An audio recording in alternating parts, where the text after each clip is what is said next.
you want to be healthier, yet you just don't know what to do? All these shows telling you this and that, but nothing seems to work. Well, listen close. Golden State Media Concepts has got something great for you. The Health and Wellness Podcast, dedicated to workout trends, healthy eating habits, diet, and everything about healthy living. Join us in our banters as we help you not just live life to the fullest, but live it to the healthiest.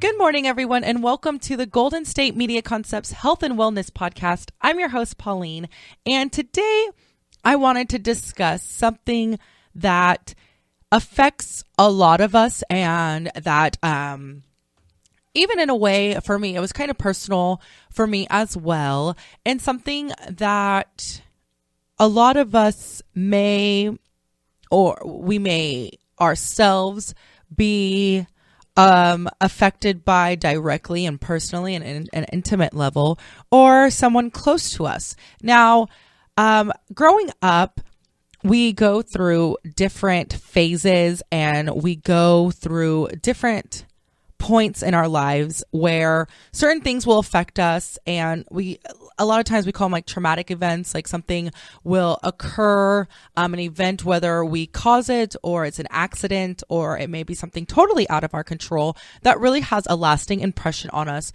that may last for years, it may last a lifetime, and then it may also translate into how we interact with one another or interact with others, interact with, or even how we allow people to interact with us. And so there's a variety of different things that can cause a traumatic experience. And then there are certain events that happen to us, or different things that we see or are a part of, whether we willingly want to be a part of it or not, that may affect us for a short period, for like a phase. For an example, what I mean by that is, for me personally, I do not like, nor do I typically watch scary movies at all, like horror movies. I'm down for thrillers. I love some of like those, I like suspense movies. I like mystery movies, but very, very rarely do I watch something scary.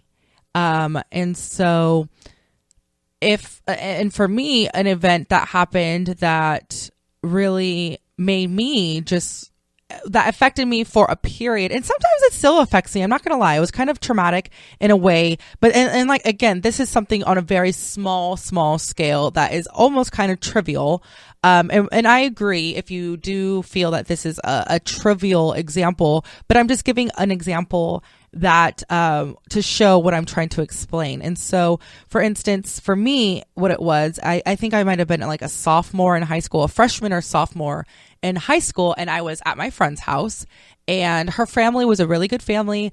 Her mom got along really well with my mom. We hung out, we played basketball together, we did the whole drop off, pick up type thing, spend the night at each other's house, all of that. And I think we started being friends in 8th grade through about sophomore year of high school. But anyway, so this had to have happened, I want to say like freshman year of my high school. So freshman year. So I was young. I was maybe 13, 14, 15 at the most. And her family, and mind you, I was spending the day with them, and it was daylight outside, so it wasn't even nighttime, but they wanted to watch Emily Rose. Now, I had never seen The Exorcism of Emily Rose. I didn't want to see The Exorcism of Emily Rose. I did not care about it. I really didn't want to see it, but I think it was like her brother and her wanted to really watch it. And I was like, oh, I don't want to watch this and all of that. We went through that whole thing and by that time in my life, even though I was still a teenager, I had already known and was aware within myself that I do not like scary movies. And so I am the type of person where I had no problem telling people I don't watch scary movies. I don't partake in that. I don't go to scary, like I've been to maybe one haunted house when I was very, very young. And I just don't do it. I don't. And so I had told this friend and her family, I was like, I don't really want to watch it. You guys can watch it. I'll go hang out in her room and hang out. And they were like, oh no, like, it's okay. It's not that bad. We'll keep all the lights on. Everybody's home. And if it gets too scary for you, then we'll turn it off. But just try it. It might not be that scary, right? And so sometimes you do fall into peer pressure. And so in this particular time, I had said to them, I was like, okay, let's whatever, type of a thing. And all of this, I kind of gave in. And then I don't even think that we watched maybe 10 minutes of the movie, but you know how they talk about everything happens at 3 a.m. and all the bad stuff happens at 3 a.m. And then once we got to that point, which I really honestly believe is like the first 10, 15 minutes, I couldn't have watched it more than a half an hour. But I was just like, nope, can't do it. I'm over it. I can't take this anymore. And so we cut it off. And then I ended up actually going home like shortly thereafter because I was really scared. It scared me. And so I didn't feel comfortable anymore. And I wanted to go home. I wanted my mom. I wanted to leave, wanted to get it out of there. And then, of course, for the next couple of nights, it just seemed like I kept on waking up around 3 o'clock in the morning. And it would be like maybe 2:30, 3:07, and like for days after, I kept waking up around that same time. And I have no idea how that even happened. But I was just always like really nervous. And even now, like if I rustle at night and I glance at my clocks, I'm like, oh, what time is it? Is it time to wake up? Whatever. Like, how your internal clock sometimes makes you wake up. If it's any time around 3 a.m., I get a little nervous. I do. I really do. Like, I just do, because that was a traumatic event for me. And so some traumatic events, and now it doesn't affect me as much anymore, because now I'm so tired that a lot of times I'll just fall back asleep. And through the years, I've gotten over it, and I haven't watched that movie ever again. So it's not fresh for me anymore. So some things that happen to us, some traumatic events that happen to us do, get better with time. And sometimes it lingers, but it's not as bad and as it was when it was fresh of an event and things like that. And so that's what I wanted to talk about, was that there are times in our lives where certain events or different phases, different feelings that we have are just phases. And they do eventually, like, they're very, they affect us dramatically, and they affect us very heavily at that time. But through the years and everything, we may still get a pang of hurt or some type of emotion that we feel when we think of that event and when we reminisce. But for some phases, we grow out of them. And there's always that whole, oh, they're teenagers, they're going through something because their hormones and everything, and they'll grow out of it. But then there are some things that really are not phases, that truly are not phases, and that do need added help and do need the support of those around us. And so today in this episode, I wanted to discuss helping and how to talk to and communicate with teens who are dealing with depression and anxiety, because now depression and anxiety can be sometimes confused during our teenage years. Sometimes us adults, or even friends of teenagers, even at teenage time, we brush it off and we say, oh, they're just being lazy, or oh, they're just in a mood. And sometimes for young girls or teenage girls, we attribute it to them being on their cycle. And we're just like, oh, they're just PMSing, or oh, they're just moody right now. That's why she's so emotional, which in a way may play a part. And it does, because that's something that's happening within your body and physically and on a chemical level, on a hormonal level. So that there is some truth to that. But like I said, there are some of us and some teens who face depression and anxiety at a graver scale. And it's not just a phase, because it is common to feel down. For instance, especially when you're in high school, if you get bad grades, or if you and your friend just got into an argument, it makes sense that you would be sad. It makes sense that you would feel really bad because something bad just happened. For instance, you, like I said, loss of friendship. For me, that always made me feel really, really sad. And I would I would isolate myself when I was going through an argument or a disagreement or on the verge of losing a friendship, because my friends are very, very important to me. Or there may be things that, such as you're applying for college, teens are getting ready to, they're growing up and they're branching off, and they may not be receiving acceptance letters to colleges that they worked so hard to getting into. So they get really sad. And then, but then that might go away once they do get an acceptance letter to another college, or they're just really anxious because they realize that soon, they may be on their own, or they're going to be an adult now. And so this episode, when we come back from this quick break, I wanted to discuss ways to kind of equip ourselves when communicating and wanting to help teens who are dealing with feelings of depression, or maybe have been diagnosed with depression and anxiety. So keep it locked here. You are listening to the Golden State Media Concepts Health and Wellness Podcast. I'm Pauline, and I will be right back.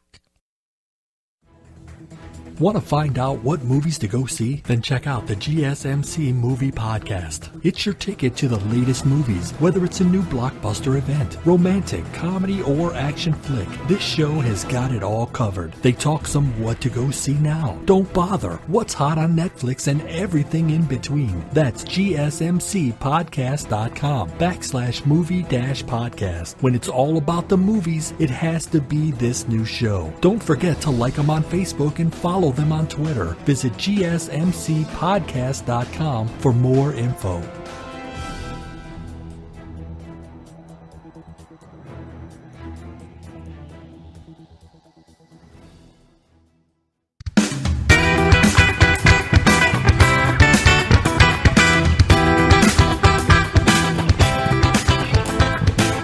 Welcome back, everyone, to the Golden State Media Concepts Health and Wellness Podcast.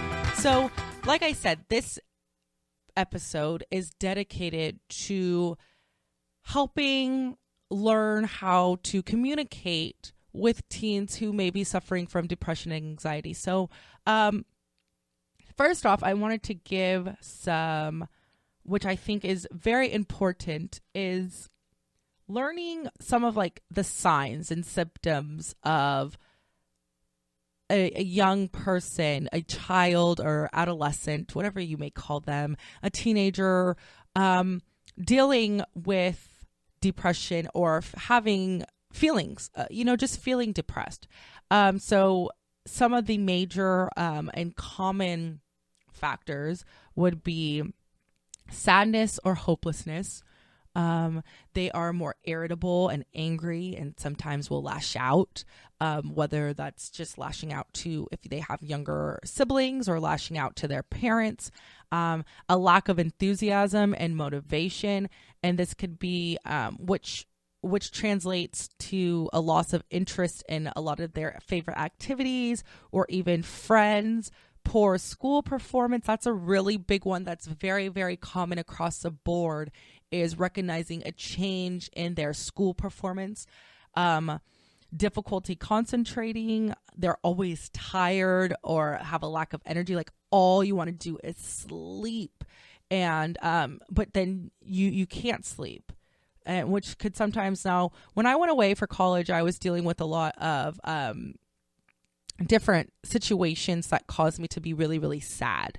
I really was. And I personally went to go, because like I said, when I get really, really sad, I tend to isolate myself. And so for me, I would want to sleep all day long when I was going through this period of tremendous sadness. And so all I wanted to do was sleep.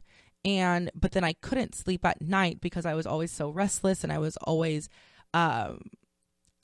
I was playing out different scenarios in my head. And then I would also sometimes, when you feel really sad or you're feeling really down, you start thinking of other things that make you sad and other things that put you down and other scenarios that may not even really be true, but to you, they're very, very true and very real. And so then I couldn't sleep at night, but then all day long, because I'm so tired in the morning, I would sleep all day and I would miss a lot of my classes, and I actually failed a class because I never went to the class. And so, and then you feel bad and you feel sad because of that, because you're performing poorly and you're just not, and because I take my studies very seriously. So that was really, really difficult for me. And so those are some little things and indicators to be on the watch for. Because like I said, some things are just because we are growing up, and there's different teenage ups and bumps that we go through as you're growing up, but then other things may be more serious to look at. And especially when you spend time with a child or an adolescent, whether you're their parent or you're a teacher or just an older sibling, even, because my older sister, she's 11 years older than I am. So you may have a younger sibling that you're noticing some changes, and you're noticing behavior changes or just how they act and interact with one another or with others, or lack thereof, if they're starting to isolate themselves. And so I wanted to discuss give some advice and some tips and some things that we can do and that you can do for those that you care about. And so one thing is to communicate with them, and when you communicate with a teen who, and this is just like, I guess in general, is you have to like be really prepared to listen. And that a lot of times, and if you think about when you were a teenager or when you were a young child, we always complain, would always say, my mom's not listening to me, and you feel like you're not being heard. And so you have to, when communicating with a teen, who is, that you feel is depressed or has been diagnosed with depression or is dealing with different anxieties, then you have to listen. And you have to be very, very careful to not, and this has to go from your body language all the way to the things that you're saying out of your mouth, because you can be saying, oh, I understand, but your body language is showing them or giving off the impression that you're judging them, or you're being very critical, or you're getting very uptight because you're not liking what they're sharing with you. And then that can cut off a means of communication and a means of communicating with that teen. And to just tell them that you are listening and being an active listener and be giving them your full attention, and that you are just wanting to hear them out and that you want to just learn about them. And then being gentle but persistent. So if you are dealing with a teen who just doesn't want to talk about it at that time, it could be instead of just giving up, and instead of just dismissing them and dismissing their feelings or dismissing your feeling that they are dealing with something at that time, being persistent but being gentle. So for instance, if you realize that the last time you try to bring up the topic or ask them about themselves, that it's in the car on the way to karate or on the way to baseball, and they don't want to talk about it at that time, then maybe next time trying at night, during dinner or after dinner while you guys are washing the dishes together, or while they're, doing little chores, or maybe you have to ask them when there's nobody else around. Maybe there was too many people in the car when you first wanted to address the topic, or perhaps there is not a lot of people in the car, but there's one specific person in the car. And say, for instance, like if you're the mother and their dad is also in the car, maybe they don't want to open up and express certain feelings in front of their dad because they might be embarrassed or something like that. Or maybe their younger sibling was in the car, or a cousin or a friend, and they don't want to be open because the cousin or friend is in the car as well. And so you have to kind of maybe approach them at a time where it's just one-on-one. And so making sure that you're gentle but persistent, and always being sure to acknowledge their feelings. And so, this is something that I was told a long, long time ago that has always stuck with me, because I thought it made a major impact with me. And I always like to share it. Like I always bring it up when talking about communicating with others, whether they're younger than you, whether they're a teenager, whether they're older than you, no matter what it may be. Maybe there's somebody who is your equal, a colleague of yours, but always, and this goes with acknowledging their feelings. There are things that somebody might share with you that to you seem like not that big of a deal. that seem it's really not that important. Like really, like you might hear somebody, and I'll just use an example because we're discussing teens right now. Maybe a teenager is coming up and discussing with you, it's a girl and she's very, very heartbroken and distraught because her boyfriend just told her that he doesn't like her anymore. And to us, a lot of us who are older, we may look at that and say, oh, it's not that big of a deal. You guys are young. You're only 16, 17 years old. There's plenty of other guys out there for you. You're too young to be falling in love anyways right now, or you guys, that wasn't real love, yada, yada, yada. Right. And when you say things like that, you're dismissing their feelings and you're putting them down in a way also. And you're not validating their feelings. And the advice that I was given and that I try very, very hard to always keep at the forefront of my mind when communicating with others is that just because something is trivial to you doesn't mean that it's not a giant in somebody else's life.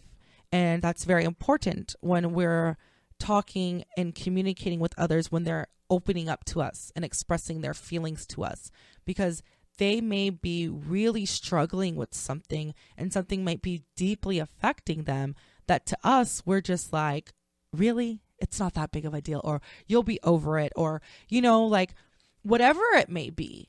And so, because there's going to come a time where you're going to be going through something and you're going to open up to somebody else who has gone through that similar experience or whatever it may be. And your problem, that's a major giant in your life that you're battling against, is going to seem really trivial to somebody else. And we would feel very bad if somebody put us down.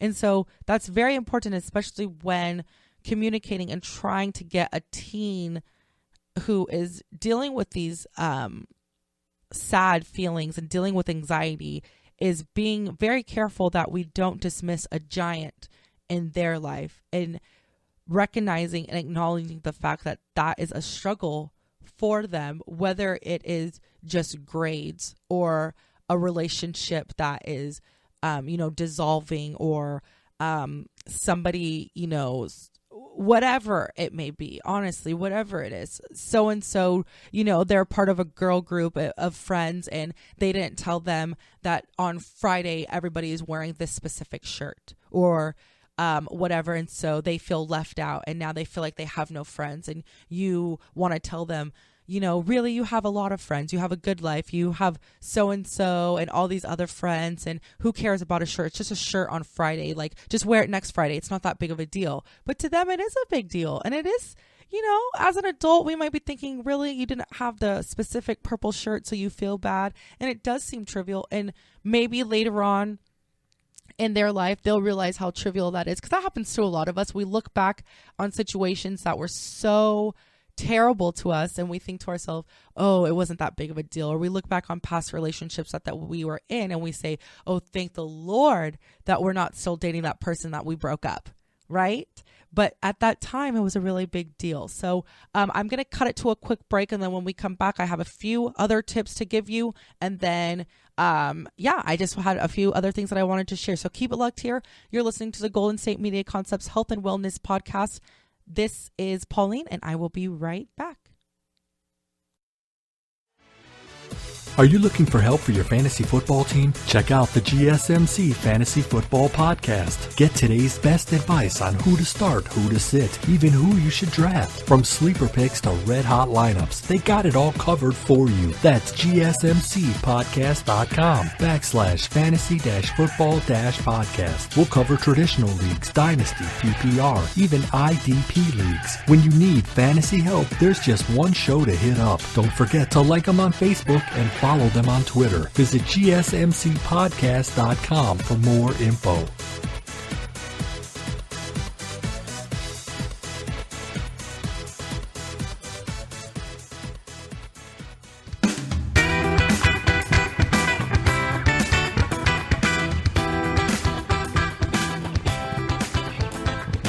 Welcome back, everyone. And you are listening to the Golden State Media Concepts Health and Wellness Podcast. Now, we are getting ready to wrap up this episode, but there were a few other things that I wanted to share before doing so. And some of it is kind of you may think is really obvious and simple, but for others, it may not be as obvious. And that's what I really wanted to make sure that I addressed. And so, the other advice that I have is talking about real stuff. Now, and that may take some time to get there. Like I said, it may take a few, conversations that are a little bit more, shallow, for lack of a better word, just so that the teen that you are trying to get to open up to you feels comfortable and feels that they can trust you. And so it may be mostly, just talking like, hey, how was your day at school? Or did you like that lunch that I made you? Or how did that test go? How are you liking your new teachers? How are your friends doing? Or discussing the whatever movie that you guys have recently gone to see. But then that way, just to open up the fact that you guys, just to open up that line of communication. But then it's also very important to dive deeper and to talk about real things and to ask them, if, and to be on alert for clues. Because if now, like, I'll use my brother as an example. He will, if you ask him how his day was, and he's a little bit better now, but he's just a guy that is very reserved, and he's very talkative and he's very open, but he is also very introverted. He's more of an introvert than any of us, than the rest of us are. And we always say like he's an outgoing introvert because he's very kind and he's very nice, but he likes his own space and he likes his own self. He truly enjoys himself and his own quality time and things like that. But anyway, so when growing up, when you would ask him how his day was at school and you would ask him, how was your day today? He would say fine, because it was fine. And that's what you asked him. You asked him a question and he answered you. So then you would have to ask him more detailed questions, or questions that were more open-ended, that would cause him to open up and to cause him to discuss certain things with you. So then you would have to ask him, how are your friends doing? How's Ibby? And try to remember their friends' names. That's important to them. Their friends are very important to them. So it should be important to you to recognize their names and how, the interweaving of different friends.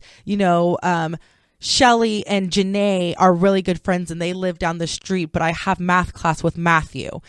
Just trying to keep together as best as you can, how everyone is interwoven together, because that shows that you're showing interest and that you actually care about the things that you tell them. You can't expect to ask these open-ended questions and they open up to you and they tell you things, and then you dismiss, like in your mind, you forget about it. And then the next time you ask them, they might feel that you weren't paying attention. And what's the point of opening up to you? Because you don't remember or care enough to remember what I told you last time. So why should I open up to you again? And so sometimes just asking open-ended questions, but digging deeper, and asking them, I haven't heard you talk about Matthew in a really long time. Are you guys still friends? Do you still have math class with him? What happened? Do you guys not sit next to each other anymore? What happened with Matthew? How come you don't talk about Matthew anymore? Or you realize that a certain friend that used to come over all the time, or that they used to hang out with a lot, they're not hanging out with them anymore. Ask them. Like, so-and-so hasn't been over by the house. Brad hasn't been over in a couple of weeks. You want to invite Brad over? Let's go out to eat with Brad. Why don't you call him or text him and let's go see a movie, something like that. And then listening to their reasons why they're not hanging out with Matthew, hanging out with Brad or Shelly anymore. But then also being aware, and this is kind of like delicate, and it's like one of those things where I'm telling you to dive deeper, but then I'm also going to say, give them space, but pay attention.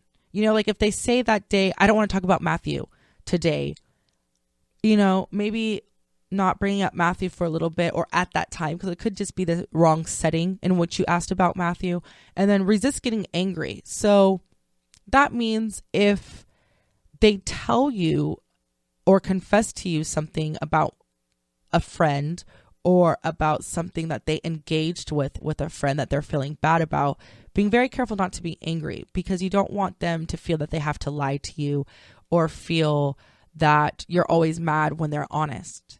They may have a friend who is engaging in certain activities that you might not be agreeable with, but you can't tell them quickly and right away bad mouth their friend if they're being open, because they may just be asking you for help and asking you how to address the problem with their friend.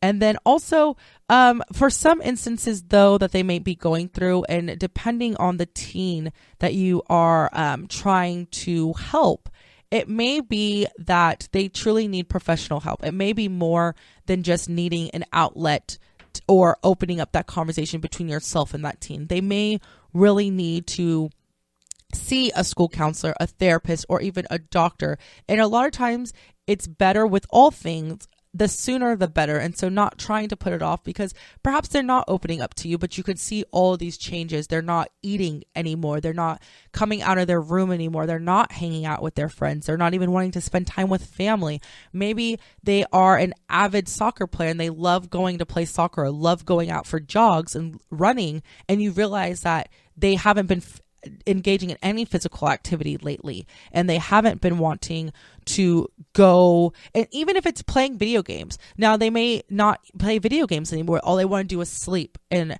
they're not engaging anymore. And so there may be a time where you do need to get specific and professional help. It may be more than just the whole teenage ups and downs of life, and that they're just going through a phase, like we like to call them phases. And so it may be time to get them professional help. And there's a lot of resources out there for therapists as well as doctors and counselors, where you could go as a family, because maybe it's affecting the whole family, or it could be just for your child or your teenager, or it could be where you can do half and half, where you have some sessions that are for the family, because it may be affecting your younger children as well, them.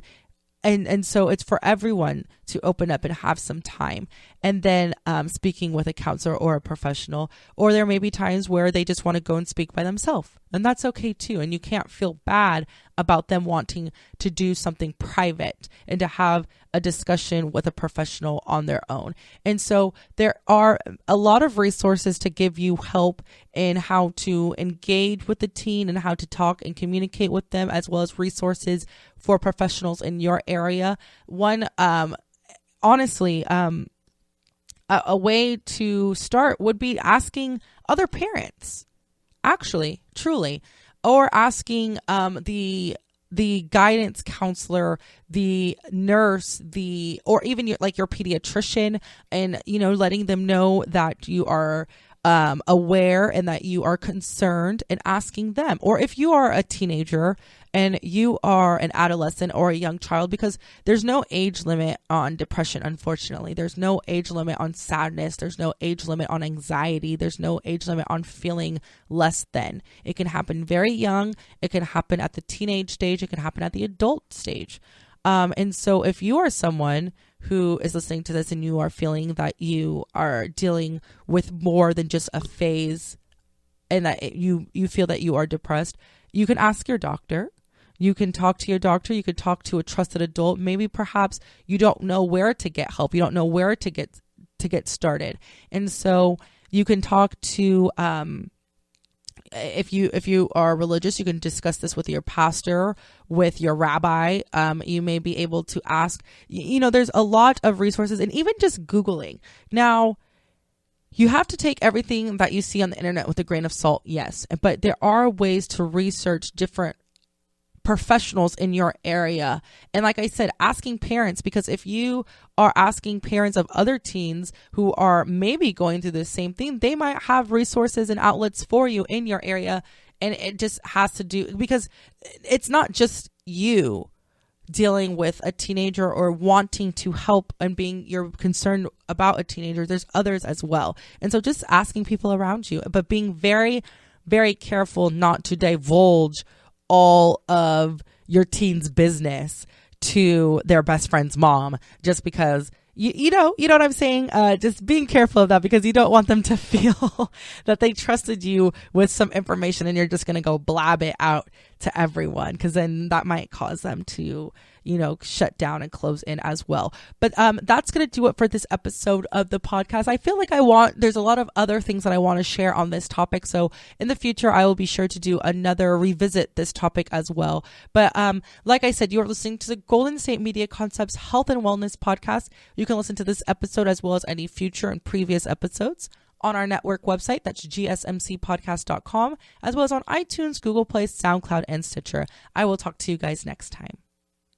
You've been listening to the Golden State Media Concepts Health and Wellness Podcast, part of the Golden State Media Concepts Podcast Network. You can find this show and others like it at www.gsmcpodcast.com. Download our podcast on iTunes, Stitcher, SoundCloud, and Google Play. Just type in GSMC to find all the shows from the Golden State Media Concepts Podcast Network, from movies to music, from sports to entertainment, and even weird news. You can also follow us on Twitter and on Facebook. Thank you, and we hope you have enjoyed today's program.